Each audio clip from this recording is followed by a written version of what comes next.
சென்னை வேளச்சேரியில் கனமழை காரணமாக மக்கள் பெரும் சிரமங்களை சந்தித்து வருகின்றனர். இது குறித்த கூடுதல் தகவல்களை செய்தியாளர் ராஜ்குமாரிடம் கேட்கலாம்.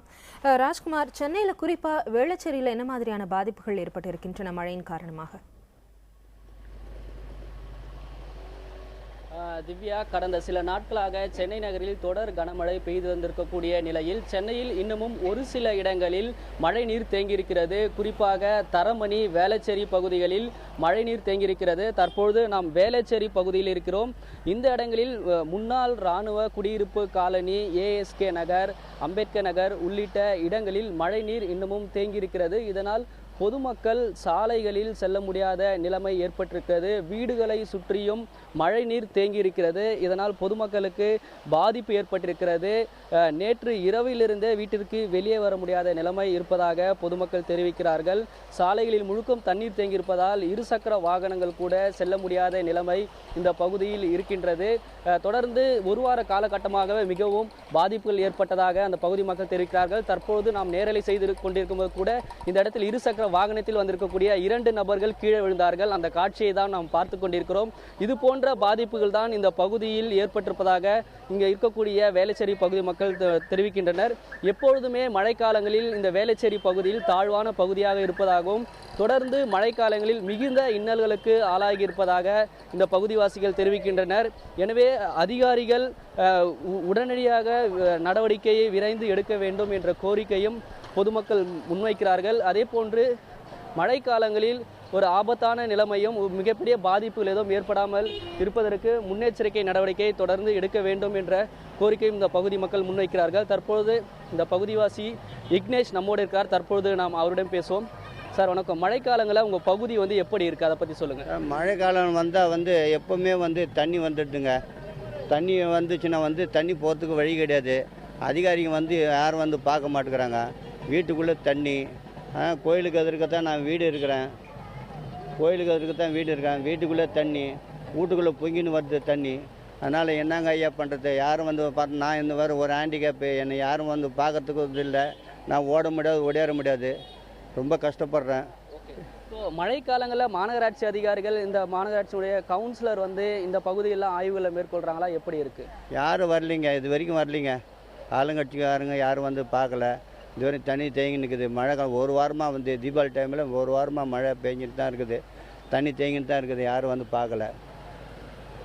அதாவது திவ்யா, தற்போது இன்று காலையிலிருந்து மழை சற்று ஓய்ந்து இருந்தாலும் ஆனால் இன்னமும் இந்த இடத்தில் தண்ணீர் இருந்து கொண்டே தான் இருக்கிறது. தண்ணீரை வெளியே அகற்றுவதற்கான நடவடிக்கை எடுக்க வேண்டும் என்ற கோரிக்கையும் இந்த பகுதி மக்கள் முன்வைக்கிறார்கள். அதே போன்று மாநகராட்சி இந்த பகுதி 177வது மாமன்ற உறுப்பினரிடம் நாம் கேட்கும்பொழுது இந்த வார்டில் இருக்கக்கூடிய இடங்களில் நடவடிக்கைகள் தொடர்ச்சியாக மேற்கொண்டு இருப்பதாகவும் தாழ்வான இருக்கக்கூடிய பகுதிகளில் மோட்டார் மூலமாக தண்ணீரை அகற்றுவதற்கான நடவடிக்கை எடுத்துக்கொண்டிருப்பதாகவும் அவர் தெரிவித்திருக்கிறார். திவ்யா,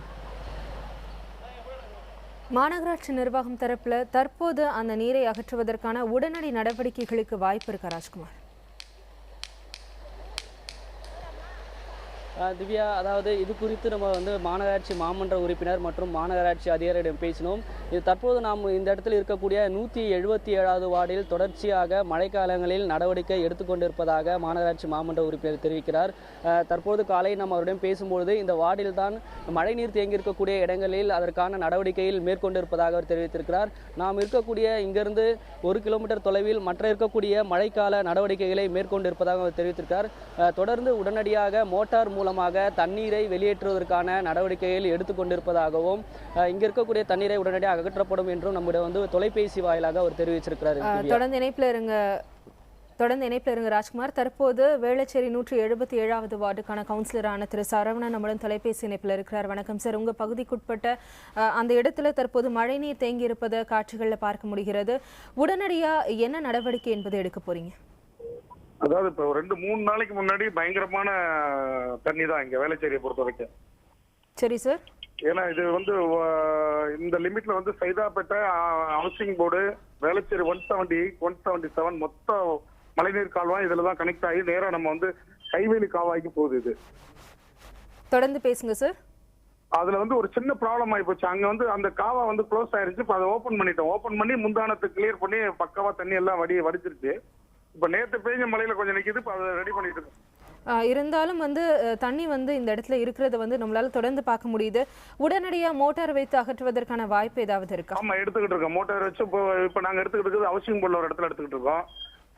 பாஸ்டின் லேஅவுட்னு ஒரு இடத்துல எடுத்துக்கிட்டு இருக்கோம்.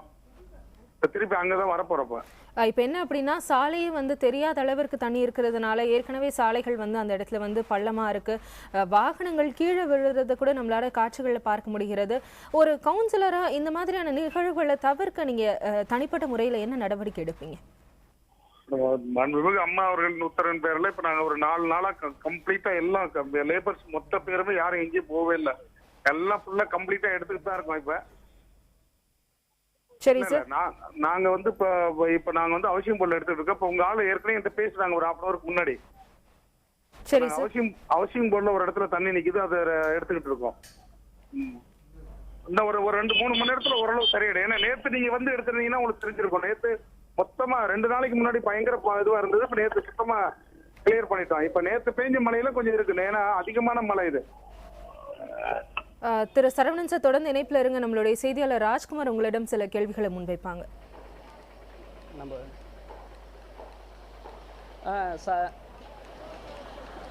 வணக்கம் சரவணன். தற்பொழுது நாங்கள் முன்னாள் இராணுவ குடியிருப்பு காலனி பகுதியில் தான் இருக்கிறோம். தொடர்ச்சியாக மழைக்காலங்களில் இந்த இடத்துல வந்து தண்ணீர் வந்து முழங்கால அளவுக்கு தண்ணீர் தேங்குது. ஆனாலும் வந்து இந்த இடத்துல மாநகராட்சி மாமன்ற உறுப்பினரும் மாநகராட்சி அதிகாரிகளும் வரலன்னு இந்த பகுதி மக்கள் சொல்றாங்க. இன்ன வரைக்கும் இந்த இடத்துல வந்து பார்க்கல, விரைந்து நடவடிக்கை எடுக்கலன்ற ஒரு கருத்தை முன்வைக்கிறாங்க. அதை பத்தி உங்களுடைய பதில்? எந்த இடத்துக்கு சொல்றாங்க அவங்க? எந்த இடம் சார் சொல்றாங்க? முன்னாள் இராணுவ குடியிருப்பு காலனி 1வது தெரு 2வது தெரு இந்த பகுதியில் தான் தண்ணீர் அதிக அளவுக்கு தேங்கி இருக்கு. இல்ல வந்து பாத்துருக்கோமே சார் அங்க. இப்ப இல்ல அவங்க வந்து ரெகுலரா மொத்த ஏரியாவும் பார்த்து ரெக்டிஃபை பண்றேன் சார். கம்ப்ளீட்டா தண்ணி எதுவும் கிடையாது. நீங்க வேலைச்சேரி ஏஜிஎஸ் எல்லாம் பாத்தீங்கன்னா முந்தானத்து தீபாவளி அன்னைக்கு நீங்க பாத்தீங்கன்னா ஒரு கார் கூட போக முடியாது. ரொம்ப அவ்வளவு கஷ்டமா இருக்குது. கிட்டத்தட்ட ஒரு 70-80 மரம் வேற உடஞ்சிருச்சு. இப்ப எல்லாத்தையும் கிளியர் பண்ணி ஒரு டிராப் கூட தண்ணி எல்லாம் போயிருக்கு. ஒரு சில ஏரியாக்கள்ல வந்து டவுனான ரோடுகள்ல வந்து அங்க வந்து பக்கவாட் கால்வா வந்து அமைக்காதனால அந்த காரணத்தினால நிக்குது. இப்ப அதுக்கு நாங்க ரெக்டிஃபை பண்றதுக்கு இப்ப 3 நாளா கூப்பிட்டு அதிகாரிகள் கூப்பிட்டு ஹெல்மெட் போட்டுக்கிட்டு இருக்கோம். அதனால நிக்கலாம். மற்றபடி வந்து வேலைச்சேரியில வந்து சார் அதாவது இல்ல ஏரியெல்லாம் நல்லா கிளியரா இருக்கு சார். இப்ப இந்த குடியிருப்பா நான் இப்ப அங்க வர்றேன். நான் இப்ப பக்கத்துல ஹவுசிங் போர்டுல தான் இருக்கேன். நான் வந்துடுறேன். காவலர் குடியிருப்பா. ஹலோ. ஆமா, முன்னாள் ராணுவ குடியிருப்பு. இந்த பகுதி மக்கள் தான் இங்க இருக்கக்கூடிய மழை மழை தண்ணீரை அகற்றுவதற்கான நடவடிக்கை எடுக்க வேண்டும் என்ற கோரிக்கை வைக்கிறாங்க சார். குடியிருப்புக்கு நான் வர்றேன், உடனே வந்துடுறேன். நீங்க நிச்சயமா திரு சரவணன், நீங்க வந்து இன்னும் 2 அல்லது 3 மணி நேரத்துல அந்த தண்ணீரை வந்து வடிகால் செய்வதற்கான ஏற்பாடுகளை செய்வீங்கன்னு சொல்லியிருக்கீங்க. இன்னொரு முக்கியமான விஷயம் என்ன அப்படின்னா, இதன் பிறகு மழை வரும் காலங்கள்ல இந்த மாதிரி தண்ணீர் தேங்காமல் இருக்க நிரந்தர நடவடிக்கையா அட்வான்ஸா வந்து உங்களுக்கு வந்து இது போட்டுருவோம். இது மழைநீர் கால்வா பண்ணி அதுக்கு என்ன ப்ரொபோசல் இருக்கு அதை பண்ணி கொடுப்போம். அது எவ்வளவு காலகட்டத்துக்குள்ள ஒரு டைம்லைன் சொல்ல முடியுமா சார்? இல்ல இப்ப நாங்க அந்த ஏரியா பார்த்துட்டு கரெக்டா என்ன பண்ணலாம்னு உடனே பண்ணிடுவோம். ஒரு 15 நாள் 20 நாள்ல வேலையை முடிச்சுவோம். ராஜ்குமார் தொடர்ந்து மாமன்ற உறுப்பினரான திரு சரவணன் நம்மிடம் சொன்னது போல 2 அல்லது 3 மணி நேரத்துல இந்த தண்ணீர் முழுமையா வடிவதற்கான பணிகள் மேற்கொள்ளப்படும் அப்படின்னு சொல்லியிருக்காரு. தொடர்ந்து 2-3 நாட்களாகவே அந்த இடத்துல தண்ணீர் தேங்கி இருக்கிறதுனால தொற்று நோய்களுக்கான வாய்ப்புகள் அல்லது அதற்கான அபாயம் ஏதாவது அந்த இடத்துல ஏற்பட்டிருக்கா ராஜ்குமார்? திவ்யா, மாநகராட்சி அதிகாரிகளிடம் ஏற்கனவே பேசும்பொழுது இந்த பகுதியில் இருக்கக்கூடிய இடங்களில் மழைக்கால நடவடிக்கையும் எடுத்து வருகிறோம். அதே போன்று வந்து தொற்று நோய் பாதிக்காமல் இருப்பதற்கான நடவடிக்கை எடுத்து வருவதாகவும் அவர்கள் தெரிவிச்சிருக்காங்க. குறிப்பாக கொசு உற்பத்தியை தடுப்பதற்கு மருந்தளிப்பதற்கான பணியில் மாநகராட்சி பணியாளர்கள் தொடர்ந்து ஈடுபட்டு வருகிறார்கள். அதற்கான பணியிலும் வந்து காலை மற்றும் மாலை நேரங்களில் செய்து கொண்டிருக்கிறோம் என்றும் அவர்கள் தெரிவிக்கிறார்கள். அதே போன்று தற்பொழுது நாம் இருக்கக்கூடிய இந்த பகுதியில் மழைநீர் அதிக அளவுக்கு தேங்கி இருக்கிறது. இந்த பகுதி மக்களுடைய இயல்பு வாழ்க்கையை பாதிக்கப்பட்டிருப்பாங்க தெரிவிச்சிருக்காங்க.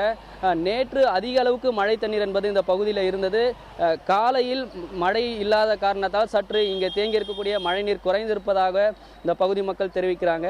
எனவே இதுக்கான நடவடிக்கை எடுக்க வேண்டும் என்ற கோரிக்கையை தான் அவர்கள் வந்து முன்வைக்கிறாங்க. திவ்யா, தற்போது ஒரு இயல்பான நிலைமை இந்த பகுதியில் வேண்டும். இது போன்ற நடவடிக்கை விரைந்து மாநகராட்சி அதிகாரிகள் எடுக்க வேண்டும் என்ற கோரிக்கையை முன்வைக்கிறாங்க. திவ்யா.